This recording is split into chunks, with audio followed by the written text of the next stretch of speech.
Muy buenos días, jóvenes. Continuando con la clase de ayer sobre salud y enfermedad, hoy vamos a hablar sobre el concepto sobre el concepto básico de las cadenas de transmisión.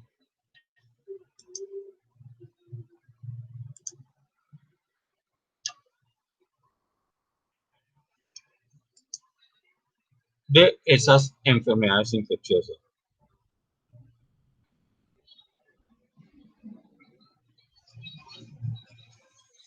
Bien.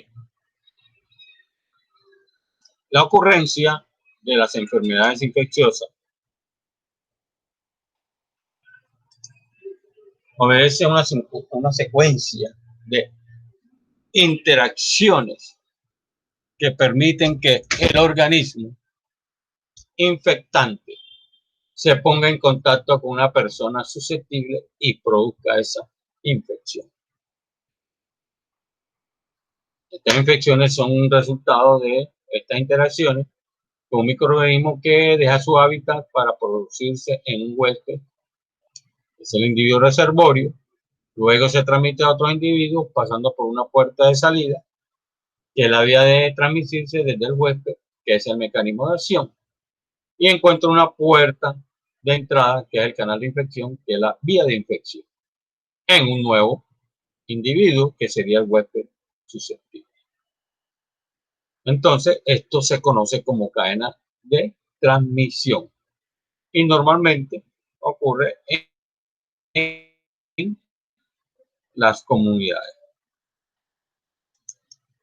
Vamos a ver un gráfico sobre esa cadena de infección, donde vemos primero el microorganismo, después el reservorio, que son humanos, plantas, suelo y animales, la puerta de salida, el mecanismo de transmisión, la puerta de entrada hacia ese huésped susceptible y se repite nuevamente esa cadena. Vamos a hablar de cada uno de ellos. El microorganismo es el agente biológico capaz de generar una colonización o infección en un hospedero. Se consideran microorganismos las bacterias, los virus, los hongos, los parásitos o los priones, siendo los tres primeros los más frecuentes causantes de estas enfermedades infecciosas. El reservorio es el hábitat en el cual los microorganismos viven, crecen y se multiplican. Puede este reservorio ser animado, es decir, paciente, personal de la salud principalmente, o inanimado, el ambiente, el entorno en que el paciente se desenvuelve, en este caso en un establecimiento de salud. La puerta de salida es el sitio por el cual el organismo deja el reservorio y suele corresponder al sitio donde se localiza habitualmente el agente. Y el mecanismo de transmisión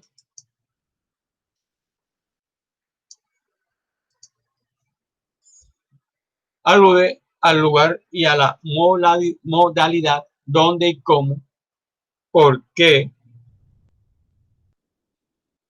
este microorganismo se traslada de la puerta de salida del reservorio hasta la puerta de entrada del hospedero susceptible. Bien. Normalmente existen unos mecanismos o vías de transmisión. Primero, por el contacto, que puede ser directo o indirecto. El directo se produce cuando el microorganismo pasa de la puerta de salida del reservorio al huésped susceptible, sin mediar otros elementos ni intermediarios en la transmisión. Es decir, va de persona a persona, por colocar un ejemplo. Esta situación se produce en el traspaso directo de sangre o fluidos corporales desde un paciente hacia otro individuo susceptible. El contacto puede hacerse en piel, mucosas o lesiones, asimismo por inóculos directos o torrentes sanguíneos. Ahora, el contacto indirecto se produce cuando el huésped susceptible entra en contacto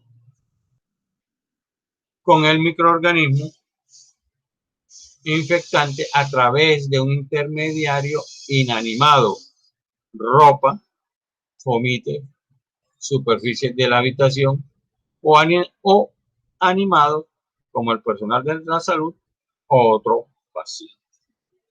Bien. Tenemos también este mecanismo por gotas. Cuando la transmisión de microorganismos se produce mediante la expulsión de partículas, gotas, de 5 micrones a 100 micrones o micrómetros de diámetro, desde la nariz o boca al toser o estornudar por parte de un paciente infectante o colonizado. Estas cuales se proyectan a no más de 1 metro de quien las emite y puede traspasar la infección de manera directa a un paciente susceptible que esté dentro de esa distancia. Por eso es que en esta parte de que estamos hablando de la distancia social, en cuestionamientos del COVID, por eso se pide a las personas que estén a una distancia mínima de 2 metros para evitar cualquier posible contagio. También tenemos la transmisión por vía aérea con microorganismos contenidos en partículas de menores de 5 micrómetros de diámetro que pueden mantenerse en suspensión en el aire durante prolongados tiempos y son capaces de viajar impulsadas por corrientes de aire a distancias mayores que las gotas. Entonces, hay ciertas bacterias que son aerobias, es decir, que se transmiten a través de presencia de oxígeno, como se puede decir que es el virus de la hepatitis.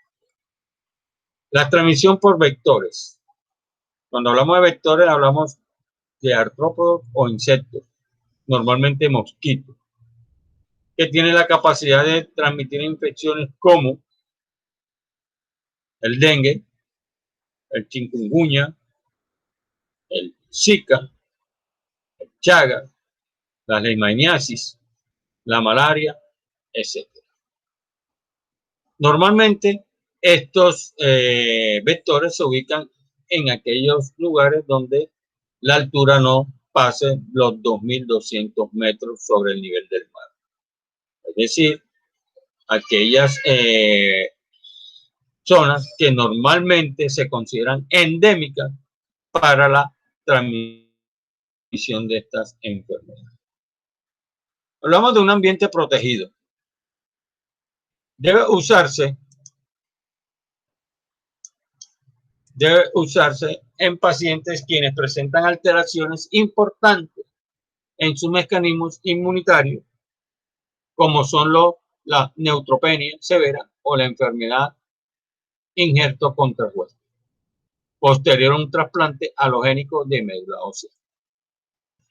Normalmente, cuando a un paciente se le hace un trasplante, su sistema inmunológico está deprimido. ¿Por qué? Porque hay unos pacientes que si tienen un sistema inmunológico normal, como usted, como yo, el organismo comienza a rechazar ese órgano trasplantado. Entonces ellos son inmunosuprimidos. Entonces, ¿qué sucede? Que son más susceptibles a adquirir enfermedades. Bien. La puerta de entrada es el sitio por lo cual el microorganismo ingresa al hospedero susceptible que provee condiciones para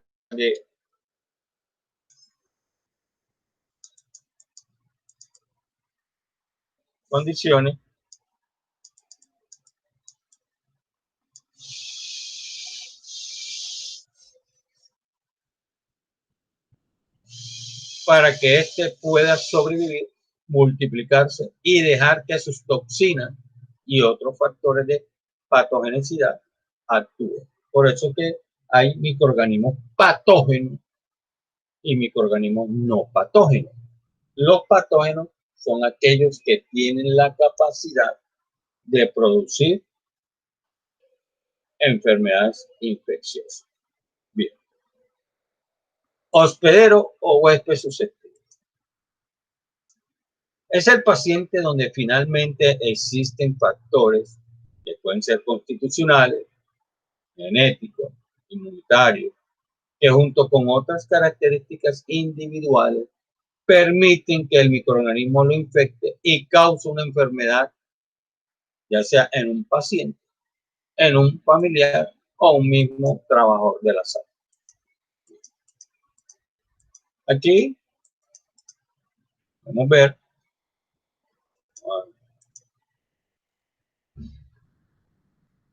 un cuadro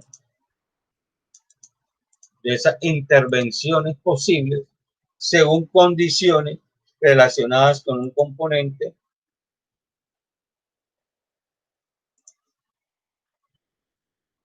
de la cadena de transmisión.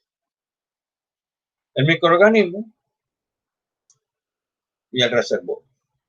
En ese microorganismo tenemos las condiciones que dan infección y contaminación ambiental y de fomento. ¿Cuáles serían las medidas de control posibles?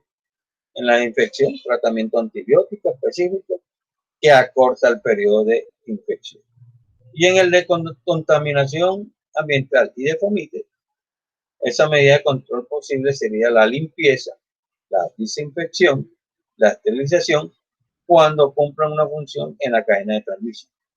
Y en el reservorio, como componente de la cadena, cuando es animado, es decir, paciente y personal de la salud, el control de la posible es inmunización y terapia de erradicación en portadores sanos. ¿Quién me puede decir que es un portador sano? A ver, señorita Dana.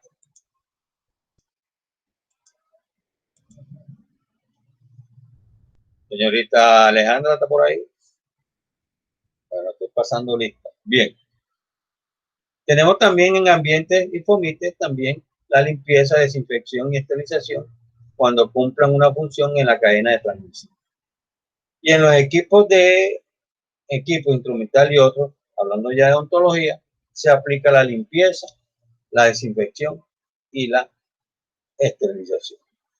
En la puerta de salida como componente está la prevención y como medida de control son acciones de prevención como técnica de asepsia, precauciones estándar y precauciones adicionales. Y en el mecanismo de transmisión, gotas, contacto y la vía aérea son las precauciones estándar y adicionales de contacto, gotas y aérea. En la puerta de entrada, la prevención son acciones como técnica aséptica, precaución estándar, precaución adicional. Y en el hospedero o huésped susceptible estará la prevención y la protección en inmunización, profilaxis específica y manejo terapéutico adecuado de la enfermedad de base o condiciones que alteren la inmunidad. Entonces, vamos a hablar sobre esas precauciones estándar para que eso entendamos un poco sobre qué significa eso. Una precaución estándar, ¿ya? Es una estrategia eficaz para la prevención de enfermedades infecciosas que viene o data de hace 30 años y que comprende una serie de medidas que requieren ser aplicadas por el equipo de salud en la atención de todo paciente. Hay una regla, para hacer un paréntesis, que dice que nosotros somos responsables de las enfermedades que adquiere el paciente en nuestro sitio de trabajo, no de las enfermedades con que él llegue. Pero ustedes van a decir, ay, ¿cómo sabemos que ese paciente se enfermó en nuestro sitio de trabajo? En algo que se llama infecciones intrahospitalarias. ¿Ya? ¿Qué sucede? Que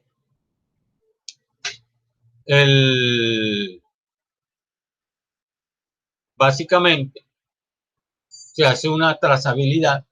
Pongamos que el paciente estuvo un miércoles, como por decir una fecha, un día, y comienza a tener sus primeras manifestaciones el viernes en la madrugada.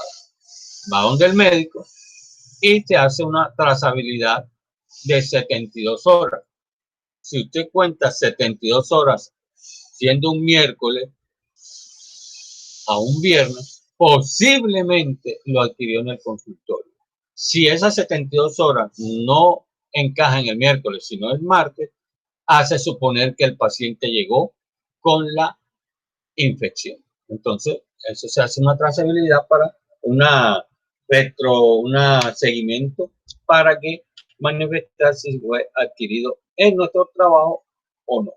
Bien, esas precauciones estándar es la que vamos a aplicarnos o la que tenemos que aplicar cuando estamos trabajando en el área de la salud.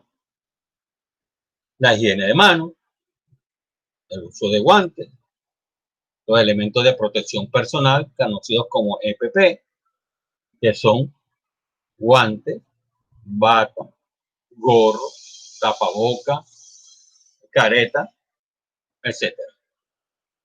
También la prevención de exposiciones por accidentes con instrumentos cortopunzantes como son las lancetas, las agujas y tanto agujas hipodérmicas como las agujas para sutura. Normalmente estos instrumentos se colocan en un pequeño contenedor de color rojo donde tiene la marca de residuos peligrosos que se llama el guardián. Entonces, eso lo veremos más adelante. También tenemos el cuidado para el manejo del ambiente y de la ropa, los desechos, soluciones y equipos, la higiene respiratoria y la etiqueta de tos, y la limpieza y desinfección de dispositivos y equipos biomédicos. También tienen que ustedes aprender. Vamos a hablar un poquito de la higiene de manos. Las manos contienen tres tipos de microorganismos.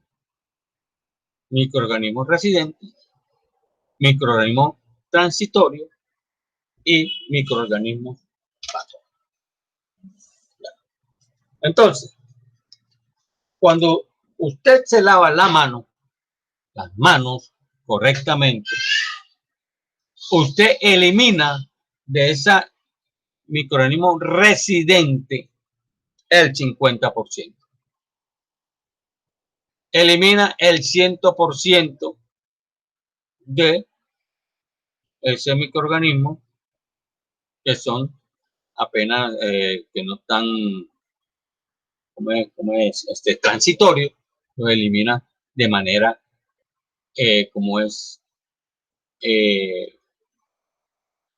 total, lo erradica cuando se lava las manos.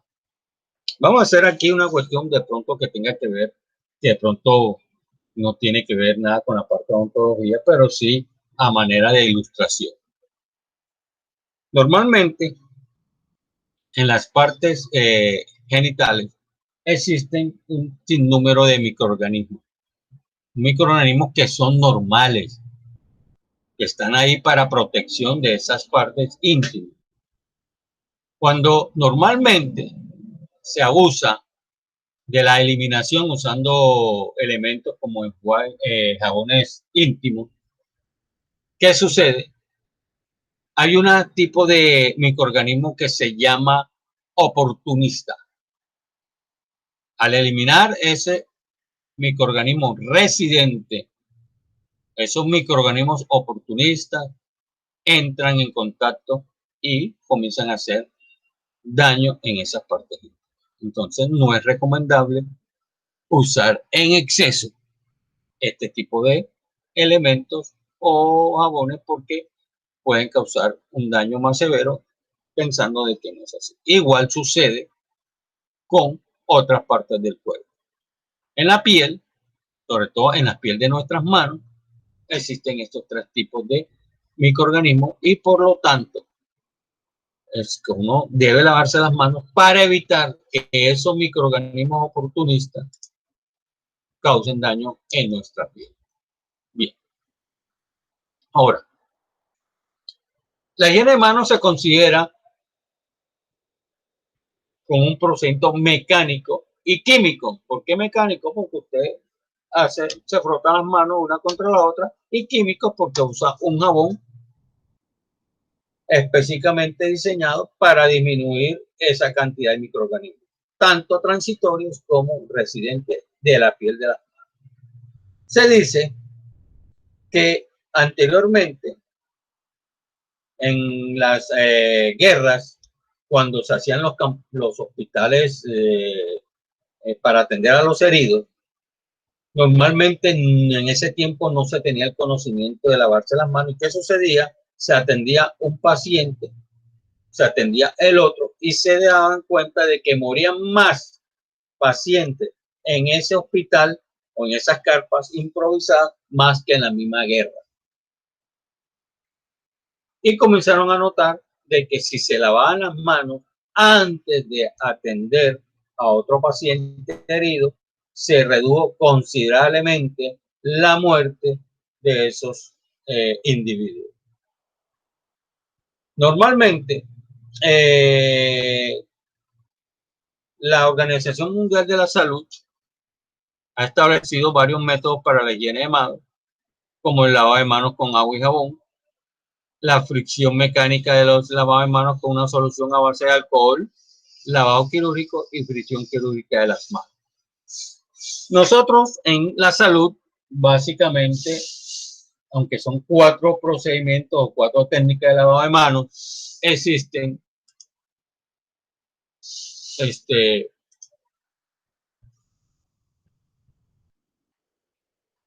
dos, que son el clínico y el quirúrgico.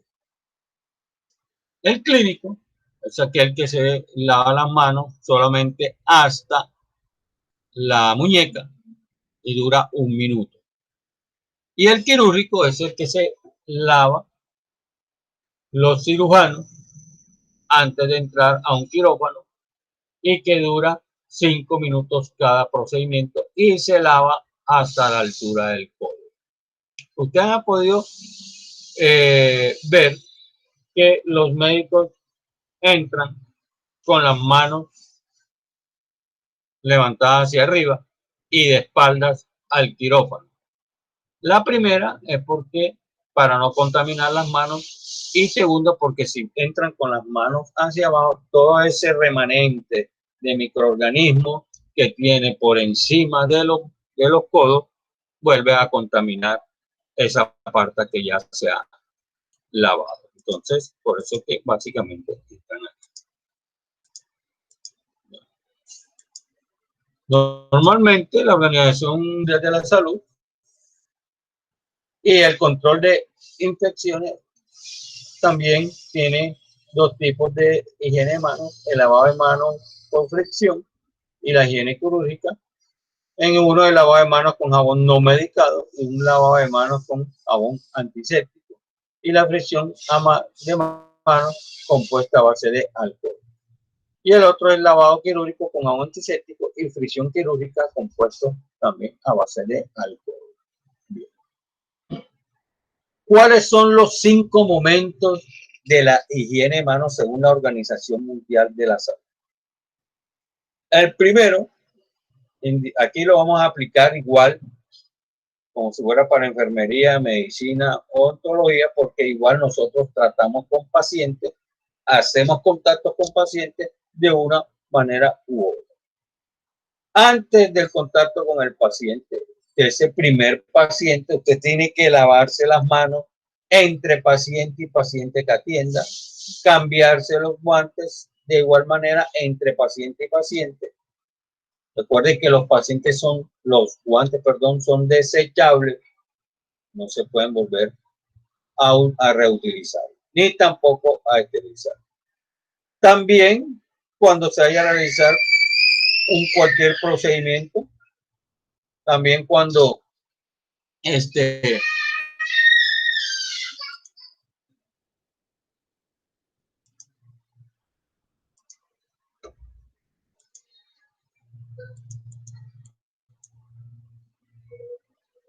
Después de exposiciones a fluidos corporales y al retirarse los guantes, también tiene que lavarse las manos, igual cuando ya se no tiene contacto con el paciente. Y en el caso de odontología, cuando usted haya terminado sus labores diarias, tiene también que lavarse las manos. Bien. Entonces son esos 5 momentos en los cuales usted debe lavarse las manos. Bien. Vamos a hablar sobre esa definición de higiene de manos con agua y jabón. Esa es normalmente la que usted hace por lo menos en su casa. Ya. Normalmente yo preferiblemente prefiero lavarme las manos con jabón líquido, pero si no hay jabón líquido, pues se usa el jabón normalmente de barra. Bien.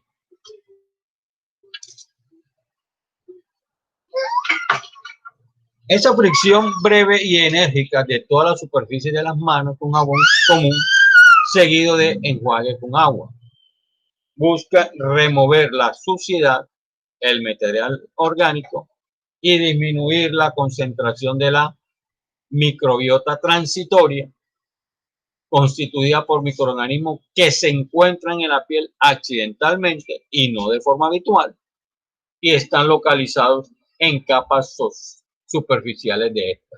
Ejemplo, tenemos el estafilococo aureus, la Escherichia coli, la Salmonella typhi, la Pseudomonas aeruginosa y levaduras del género Cándida. Recuerden que yo le había mencionado en el día de ayer que la Cándida es un microorganismo, un hongo que se encuentra en la boca y que es oportunista. Cuando hay una infección, ¿qué hace ese hongo? Pues lo cubre esa infección con una plaquita blanca un poco durita. Entonces eso es lo que causa, haga así como el hongo ese cuando se ve en los alimentos o ya cuando están bastante, ya demasiado maduros, que se forman como unas algodoncitos, como si fuera algodón. Es igual, es una capita así parejita que se coloca por encima de esa infección. Bien. El propósito de la higiene de manos y jabón es liberar la suciedad y materia orgánica de las manos mediante el uso de agua y jabón con arrastre de un bajo chorro de agua, garantizando la eliminación de la flora transitoria. Entonces vamos a mirar, a apreciar cuál es cómo es la característica de estos elementos. El agua.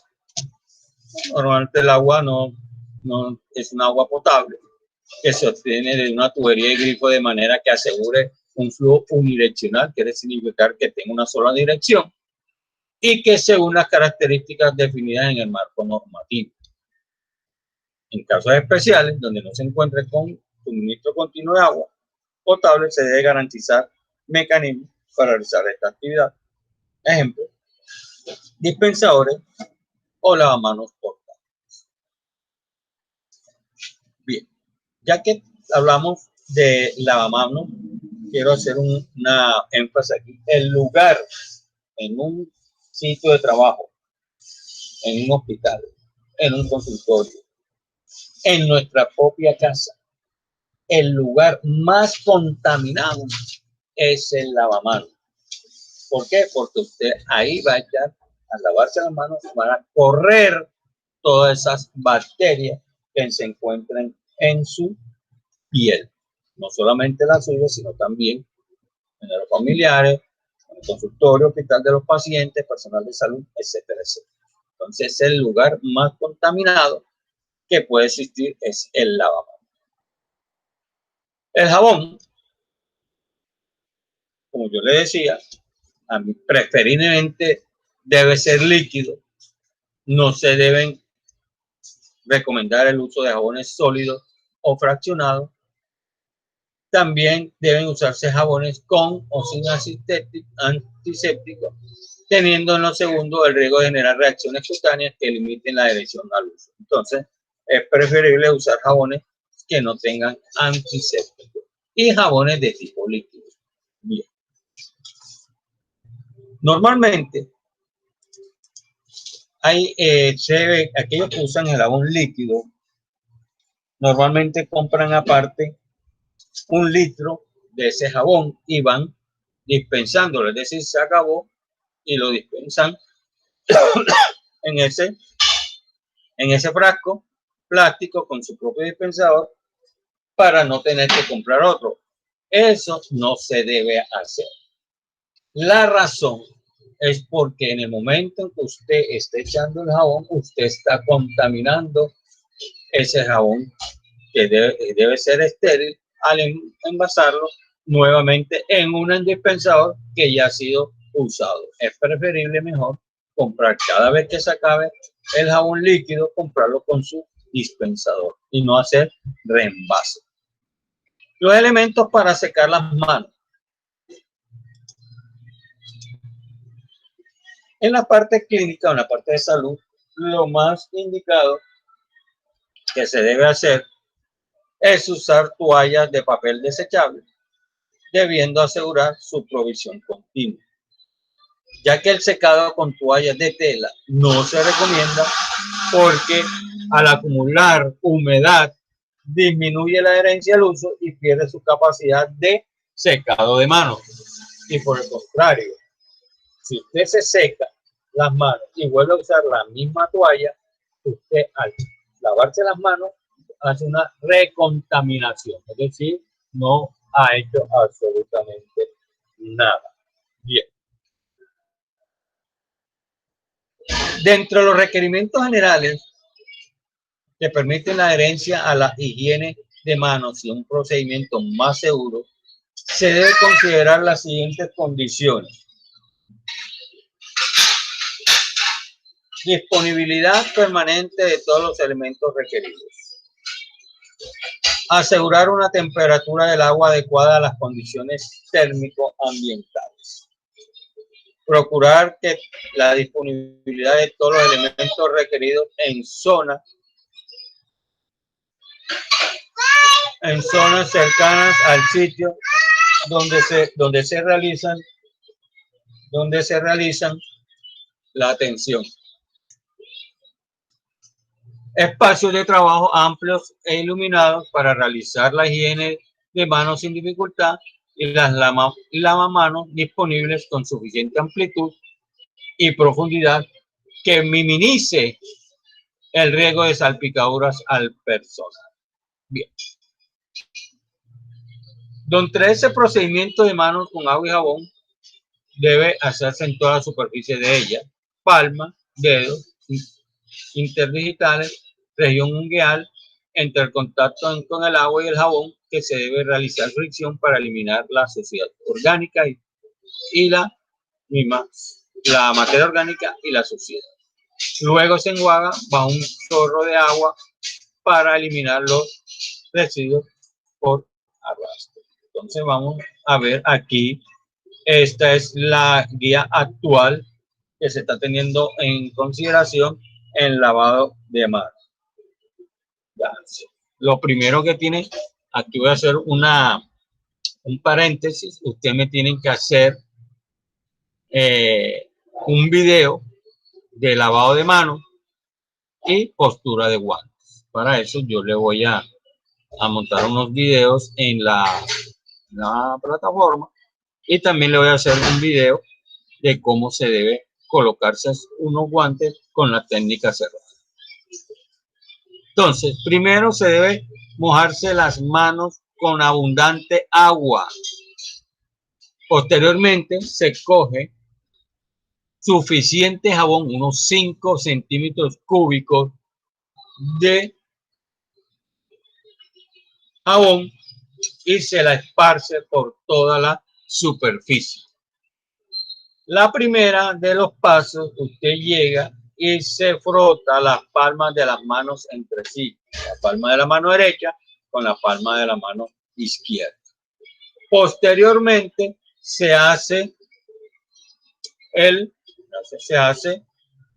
frota la mano derecha de manera interdigital, ya, entrelazando los dedos y viceversa. Primero con la mano derecha sobre el dorso de la mano izquierda y después viceversa. Posteriormente se frota las palmas entre sí con los dedos entrelazados. Posteriormente se frota los dedos de una mano con la palma de la mano opuesta y viceversa, agarrándose los dedos. Posteriormente se coge con la mano izquierda o derecha, como quiera, y se coge el pulgar de la mano contralateral, lo limpia, lo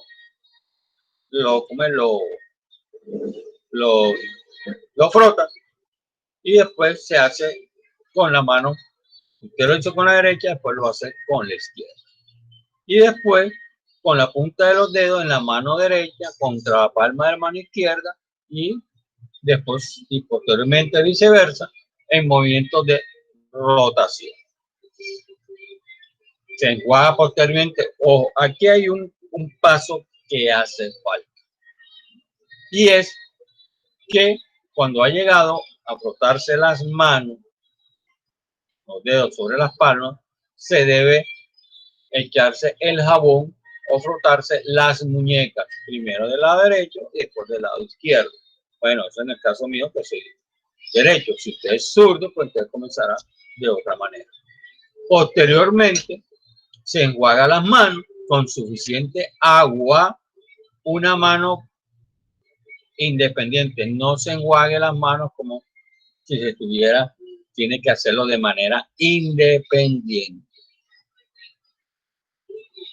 Se seca las manos con la toalla desechable y si no es de esos grifos no convencionales que se cierran o se abren, se utiliza la toalla que ha utilizado para secarse para cerrar el grifo.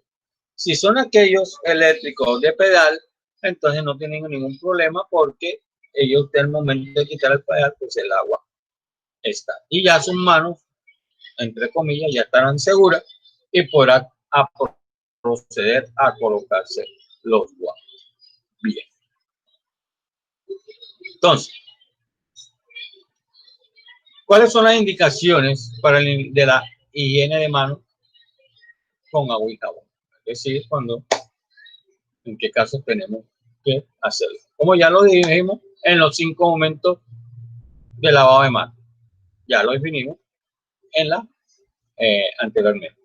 Cuando las manos están visiblemente sucias o contaminadas con sangre o otros fluidos corporales, se realiza la higiene de manos con jabón antimicrobiano y agua.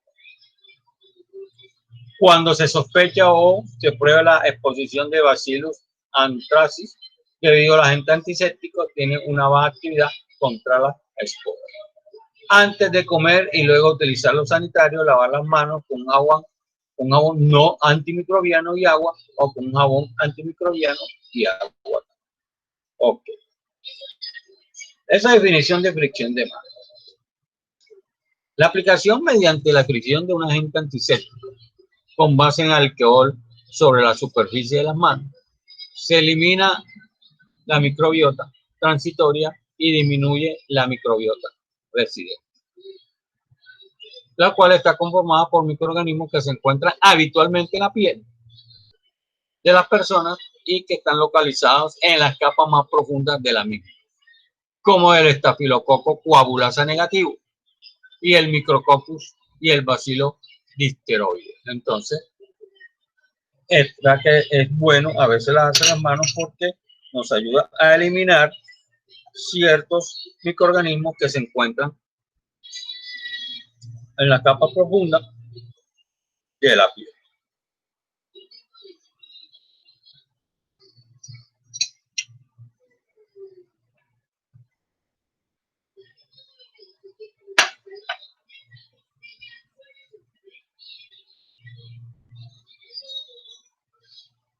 Las soluciones a base de alcohol más eficaces son las concentraciones de alcohol entre 60 y 95. Usted ve que en el mercado dice alcohol antiséptico al 70%. Ese es el estándar, la mitad, donde alcanza la mayor efectividad en concentraciones en alcohol. Tienen en general una acción rápida y deben considerarse soluciones de baja viscosidad, carentes de toxicidad, de secado rápido y son de bajo costo. Bien. Como requisitos esenciales para lograr un correcto uso de estas soluciones y una mejor adherencia, se deben considerar lo siguiente. Primero, la ubicación de los dispositivos dispensadores de soluciones a base de alcohol próximos a lugares de atención a los pacientes. En condiciones ideales y según características del paciente, se propone instalación de estos dispositivos al lado de cada cama, camilla o silla. ¿Con qué propósito? Para que el personal de la salud no tenga que trasladarse de un sitio a otro para poder echarse esa solución en las manos. Segundo, no instalar estos dispositivos contiguos al lugar del lavado de manos, pues pueden inducir mensajes erróneos y facilitar el procedimiento incorrecto. Y tercero, se podrán usar en contenedores reemplazables con un dispositivo que permita fijarlo a la pared o en contenedores móviles con dosificador de tamaño grande o de uso individual. Bien. El procedimiento de fricción de manos con solución alcohólica, esta técnica está indicada siempre y cuando no exista suciedad visible en las manos o no se haya estado en contacto con fluidos corporales. En estos casos se deberá realizar el lavado de manos y secado de acuerdo a la descripción previa. Con las manos secas y suciedad visible, se deposita una cantidad de solución en la palma de la mano con cantidad suficiente para que al esparcirla pueda cubrir toda la mano.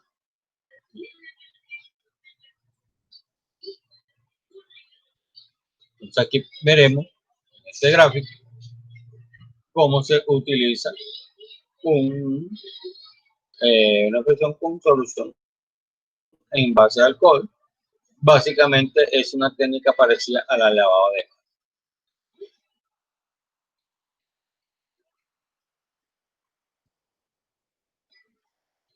Definición de higiene de manos quirúrgica. La higiene de manos quirúrgica es la realización con jabón antiséptico con efecto residual, es decir, que sigue haciendo efecto, desarrollada antes de un procedimiento quirúrgico, con el fin de eliminar la microbiota transitoria, es decir, en un 5%, y en un 50% la microbiota residente. La indicación de higiene de manos se da antes de cualquier procedimiento quirúrgico, ya sea de cirugía mayor o cirugía menor. Ejemplo, en otras palabras, donde haya invasión, es decir, donde haya presencia de sangre. En una cirugía mayor, por lo menos extirpación de una parte del hígado, o cuando se va a remover un tumor, o cuando se va a remover parte del intestino delgado, grueso, etcétera, etcétera. O una cirugía menor, con una cogida de puntos, una pequeña incisión para sacar un pequeño nevo celular o una bolita de grasa. Entonces son cuestiones que igualmente se tienen que lavarse ese procedimiento quirúrgico, y que ya, como le dije, dura 5 minutos y se repite 2 veces. Bien. ¿Cómo se hace este higiene de manos quirúrgica? Normalmente, por eso es preferible, aunque se dice que los que más violan las normas, cuando veamos esta semana, las normas de bioseguridad, son el personal de salud. Ejemplo, al personal de salud se le dice que no debe tener las uñas largas, que no debe tener esmalte, que no debe echarse rubor ni maquillaje, y no tener reloj, no tener, como es, anillo. Debe que los doctores o doctoras incumplen con eso. Entonces, antes de lavarse las manos, usted tiene que retirarse toda joya y todo accesorio que tenga en ella. De vestirse adecuadamente para el ingreso del quirófano, gorro, usando las FP, gorro, mascarilla y ropa quirúrgica. Adoptar una posición cómoda frente al lavamanos. Normalmente uno debe ponerse al frente del lavamanos con las piernas un poquito separadas para tener mejor, tener mejor equilibrio y evitar caerse. Con la jabonera y el control de rodilla. Entonces, se enjuagan las manos, los antebrazos hasta 6 centímetros por encima del codo, permitiendo que el agua corra de los dedos a los codos. Como les dije, aplicar de 3 a 5 centímetros cúbicos de jabón antiséptico en la mano dominante. Si yo soy derecho, pues voy a colocar mi jabón en mi mano derecha. Si soy izquierdo, pues en mi mano izquierda. Se inicia la fricción enérgica de palma con palma, de mano derecha a mano izquierda y viceversa. Después se continúa con la palma de mano izquierda con el dorso de la mano derecha. Posteriormente, se hace de manera viceversa. Después realiza la fricción de los espacios interdigitales de la mano derecha y luego de la mano izquierda. Frote el dorso de los falanges distal y medial de los dedos contra la palma opuesta entrelazando las manos. Frótese el pulgar izquierdo abrazándolo con la palma de la mano derecha y viceversa. Descienda por el antebrazo derecho con movimiento rotatorio hasta 6 centímetros por encima del codo y luego el antebrazo izquierdo. Remueva el distrito subnuclear de las uñas de una mano y de la otra. Enjuague las manos y antebrazos hasta 6 centímetros por encima del codo y deje escurrir el agua entre los dedos hacia los antebrazos. Ese es el primer lavado. Después se hace nuevamente el segundo lavado, se repite lo mismo procedimiento, ya, pero ya en el segundo solamente antes de llegar a la aplicación del jabón, se hace solamente hasta la muñeca en ese tercer lavado. Normalmente, se hace un tercer lavado, pero la mayoría hace dos. No se debe usar un tipo de cepillo que puede lesionar la piel, es decir, abrir una brechita pequeña y por ahí irse un pequeño microorganismo. Mantenga las manos en alta por encima del nivel de la cintura y evite sacudirlas para retirar el exceso de agua. Cierre la llave accionándola con el pie o la rodilla y entre al quirófano dando la espalda a la puerta y realice un secado con una compresa estéril.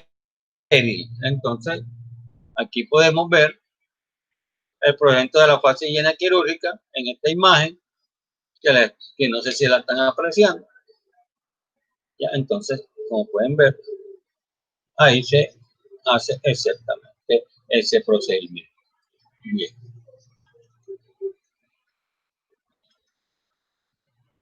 Bueno, entonces, quedamos por hoy en el día de hoy en esta parte. Mañana seguiremos con el lavado de manos